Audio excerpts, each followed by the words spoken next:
নমস্কার বন্ধুরা, আজ আপনাদের জন্য নিয়ে চলে এসেছি স্টোরি হ্যান্ড ইউটিউব চ্যানেলের পক্ষ থেকে আরও একটা নতুন উপন্যাসের গল্প। আশা করি আপনাদের সকলের অনেক ভালো লাগবে। আজকের গল্প জাসমিনের বাংলো। তো বেশি দেরি না করে শুরু করি আজকের গল্প জাসমিনের বাংলো। আজ অনেক দিন হলো পড়াশোনা আর কাজের ফাঁকে কোথাও ঘুরতে যাওয়া হয় না, তাই ভাবছি কোথাও ঘুরতে যাওয়ার প্ল্যান করলে কেমন হয়। বেশ একটা অ্যাডভেঞ্চার হবে, দারুণ মজাও হবে। কিন্তু প্রবলেমটা হলো একা একা ঘুরবো, কাউকে তো সাথে লাগবেই। ঠিক এমন সময় মা ডাকলো। আবার কি হলো? হ্যাঁ যাই, কিন্তু তার আগে নমস্কার, আমি হলাম তুষার, মা বাবার কলেজ পাস আউট করা একমাত্র ছেলে। আপাতত পড়াশোনাই করছি, সাথে টুকটাক কাজও করি। আচ্ছা এবার যাই, নাহলে একটা উড়ন্ত ঝাঁটা ও ঘর হইতে আমার মুখে এসে পা দিতে হইবে। মায়ের কাছে গিয়ে দেখি, আরে কে এসেছে বাড়িতে? এ যে অন্তরা। এই জন্যই মা ডাকছিল আমায়। যথারীতি বললাম, আরে ঘরে আসো। না এই ঘরে আয় অন্তরা। অন্তরা বলল, তুই যা, আমি কাকিমার সাথে একটু কথা বলেই আসছি। আমি ঘরে গেলাম, দেখলাম তার পরপরই ও ঘরে আসলো। তুই না সত্যি কখন কিভাবে কথা বলতে হয় কিছুই জানিস না। কাকিমা কি ভাবনা বলবো? আমি হেসে বলে উঠি, আরে ধুর, সবসময় কত ধরে রাখা যায় বুঝি। হ্যাঁ, কিন্তু কখন কিভাবে কথা বলতে হয় আগে তো একটু ভাববি না কি? আচ্ছা বাবা হয়েছে, এবার থেকে ভেবেই বলবো। যাই হোক, তুই বস, আমি একটু তোর পছন্দের একদম ঠান্ডা লেবু জলটা করে আনি। যা। এবার দেখেছেন আমার পরিচয়টা একটু দেওয়া হয়নি। নমস্কার, আমি অন্তর, তুষারের সবথেকে কাছের বেস্ট ফ্রেন্ড, কিংবা থাকছে বাকি। ও আর আমি দুজনই একসাথে পড়াশুনো করেছি, মানে এখনো করি। আর আমি পড়াশোনার পাশাপাশি বাচ্চাদের পড়াতেও ভালোবাসি, বলতে পারেন এখন ওটাই আমার কাজ। কিরে, কি বিড়বিড় করছিস রে? আরে না তেমন কিছু না। কই দে এনেছিস? হ্যাঁ এই তো নে, একদম ঠান্ডা, তোর পছন্দের। আচ্ছা শোন না, বলছিলাম অনেক দিন তো কোথাও ঘুরতে যাওয়া হয় না, একটা ঘুরতে যাওয়ার প্ল্যান করলে কেমন হয় বলতো? চল না, তুই আর আমি মিলে কোথাও প্ল্যান করে ঘুরতে যাই, বেশ অ্যাডভেঞ্চার হবে কিন্তু। বলেছিস তো তুই ঠিকই, অনেকদিন কোথাও ঘুরতে যাওয়া হয় না। হ্যাঁ ভাবছি 2-3 দিনের মধ্যেই কোথাও ঘুরতে যাবো বুঝলি, কিন্তু কোথায় যাবো বলতো? তোমার মাথায় না একটা ভালো জায়গা এসেছে। আরে জায়গাটা, হ্যাঁ জাসমিনের বাংলো, নাম তো শুনেছিস? হ্যাঁ শুনেছিলাম একবার, বেশ অদ্ভুত জায়গাটা। শুনেছি ওই বাংলোর গেট নাকি বিকাল 5টার পর থেকেই বন্ধ হয়ে যায়, আর কাউকে ভিতরে যেতে দেয় না। আরে বাবা, যেতে দেয় না তো সে তো আমিও জানি, কিন্তু আমরা যাবো। শোন, জাসমিনের বাংলো থেকে একটু দূরে আমার ছোট মাসির বাড়ি। আমরা মাসির বাড়ি যাবো, দেন সেখান থেকে ওখানে। বল কেমন আইডিয়াটা? ও জিও অন্তরা, কিন্তু ওই জায়গাটাতে কিছু হবে না। আরে ধরে পাবল, ভয় কিছুই হয় না, আর ওসব ভুলভাল কথা, আর কিছুই নেই সেখানে। আচ্ছা তাহলে কবে যাওয়া যায় বলতো? আজ তো বুধবার। তাহলে কাজ করি, 2 দিন পরেই চল। আচ্ছা তাহলে শনিবার দিন। আচ্ছা ঠিক আছে, তাই হবে। এরপর আরও কিছুক্ষণ কথাবার্তার পর অন্তরা চলে যায়। অন্তরার ছোটো মাসির বাড়ি হলো কাজিয়াহাটি, এই আমাদের এখান থেকে 4টে স্টেশন পরেই। যাই হোক, সব শেষে তাহলে অনেক দিন বাদে কোথাও বেড়ানো হচ্ছে। দেখতে দেখতে শনিবারও চলে আসলো। সকাল হতে না হতেই তাড়াতাড়ি রেডি হয়ে নিলাম। হঠাৎ মাথায় আসে, আগের দিন রাতেও কলে বলেছিল স্টেশনে এসে অপেক্ষা করতে, তাই তাড়াতাড়ি সকালে কিছু খেয়েই ব্যাগ গুছিয়ে বেরিয়ে পড়লাম। রাস্তায় গিয়ে দেখি একটা রিক্সা, ওটাকে থামিয়ে ঝকমারি করে উঠে সোজা স্টেশন। কিছুক্ষণ পর স্টেশনে পৌঁছতেই দেখি যা ভেবেছিলাম, অন্তরা দাঁড়িয়ে। তবে ভাগ্য ভালো ট্রেনটা এখনো আসেনি দেখছি। ওর কাছে আসতেই হেসে বলল, আরে বাবা, এত তাড়াতাড়ি কে করে আসতে শুনে? আর একটু তাড়াতাড়ি আসতে তো ট্রেনটাই বেরিয়ে যেত। আরে থাম তো, কেমন তাড়াতাড়ি এসেছিস জানিস? হ্যাঁ সেই তো দেখতেই পাচ্ছি। যাই হোক, এবার চুপচাপ দাঁড়াতো, এক্ষুনি ট্রেন চলে আসবে বলতো। দেখতে দেখতে 5 মিনিট পরে ট্রেন চলে আসলো। দুজনে উঠে বললাম ট্রেনে। একটু ভিড় থাকায় আমি কিছুক্ষণ দাঁড়িয়ে থাকি, তারপর জায়গা পেলে ওর পাশে গিয়ে বসে পড়ি। সত্যি কথা বলতে এরপর এমন একটা জিনিস হয় যা আমার মনে বারবার বাধা আনছিল। হয়েছে কি, আমরা বসে বসে রীতিমতো গল্প করছিলাম, সব ঠিকঠাক নিয়েছি কিনা, কখন জাসমিনের বাংলায় যাব, এইসব আর কি। ঠিক তখনই ট্রেন এসে থামে কাজিয়াহাটির আগের স্টেশনে। যেখানে এক বয়স্ক ভদ্রলোক ওঠেন এবং আমাদের সামনের সিটটা ফাঁকা থাকায় উনি রীতিমতো সেখানেই এসে বসে পড়েন।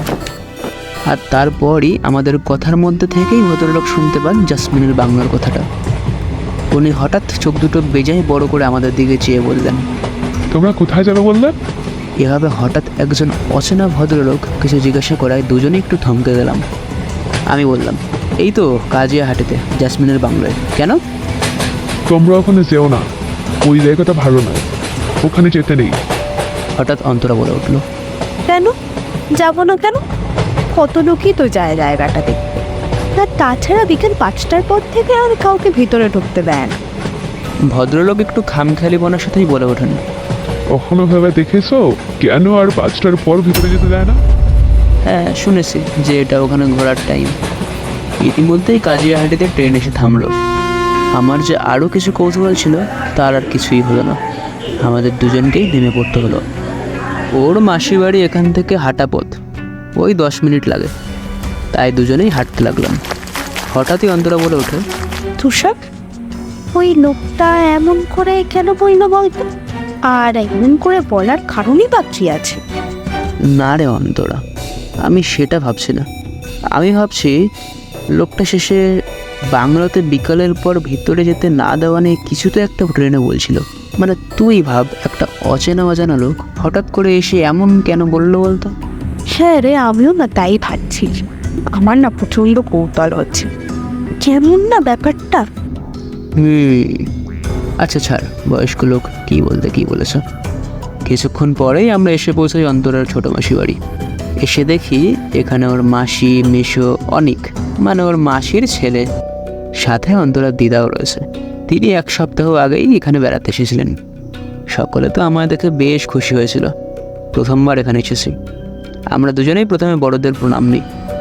অনেকক্ষণ সকলে এক জায়গায় বসে গল্পগুজব করি। তারপর আস্তে আস্তে দুপুর গড়ালে দুপুরের খাওয়া সেরে আমি, অন্তরা আর ছোট্ট অনেক দিদার কাছে গিয়ে বসি।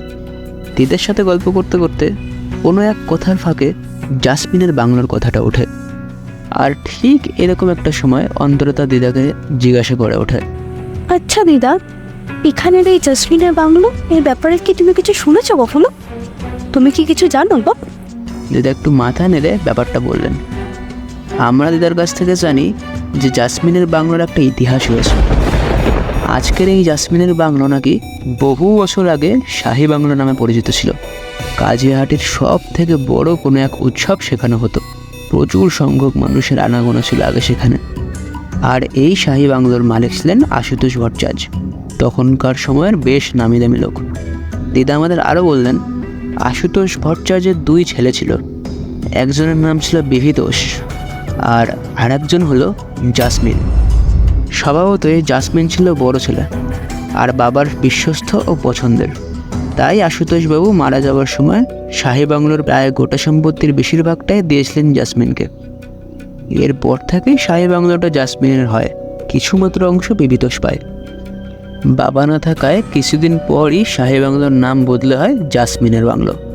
তবে এই পর্যায়ে এসে নাকি এক প্রচণ্ড বিপদ আড়ালে বড় হতে থাকে।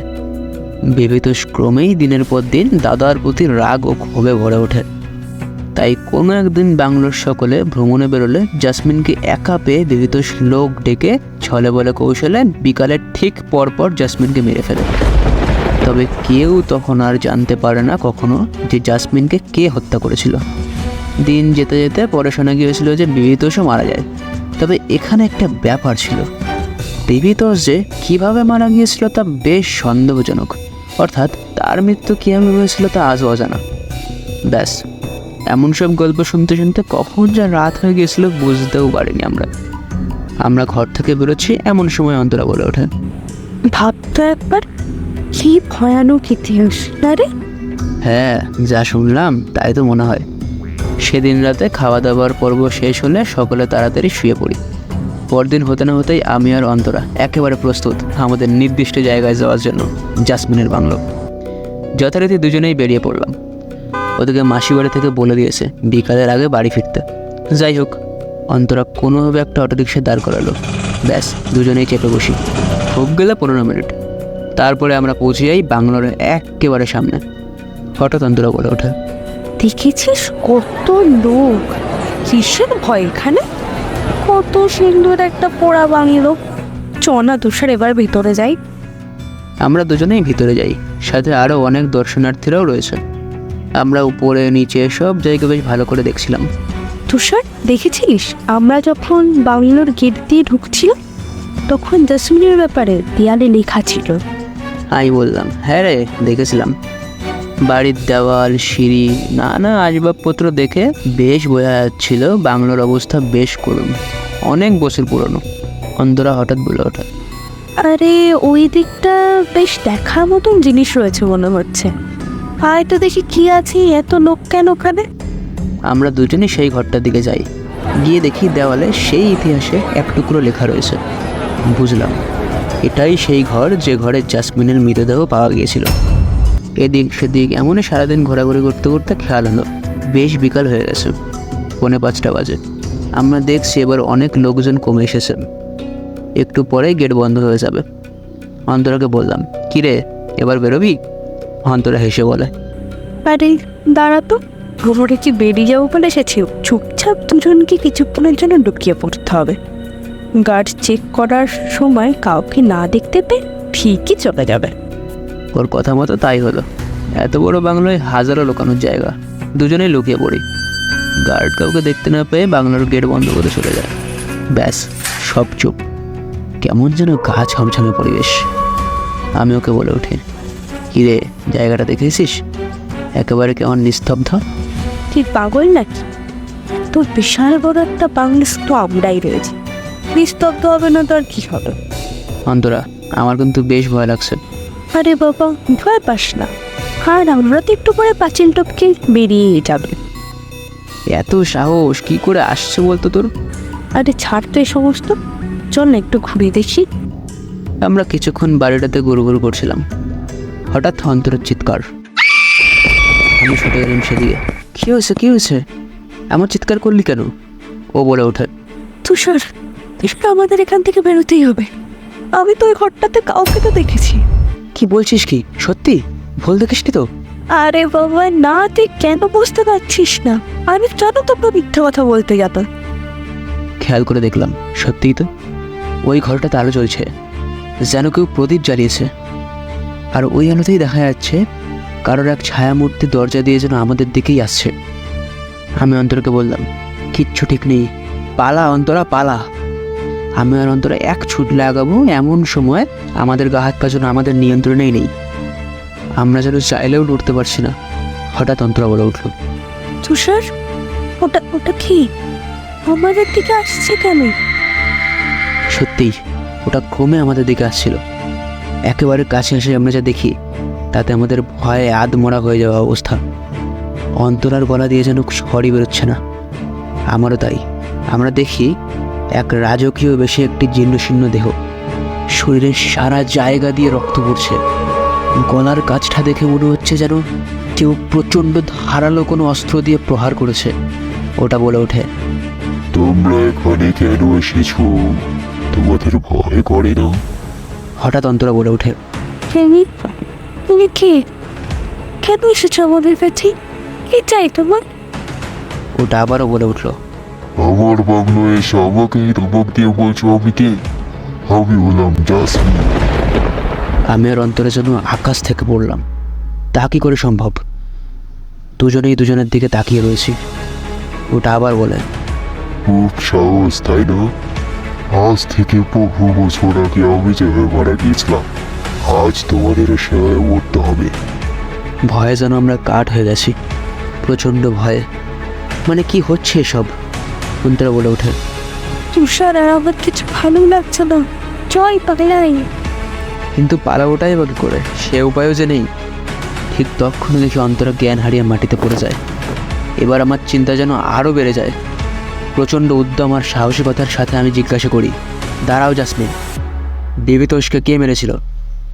জাসমিন বলে ওঠে, ওকে আমি মেরেছিলাম।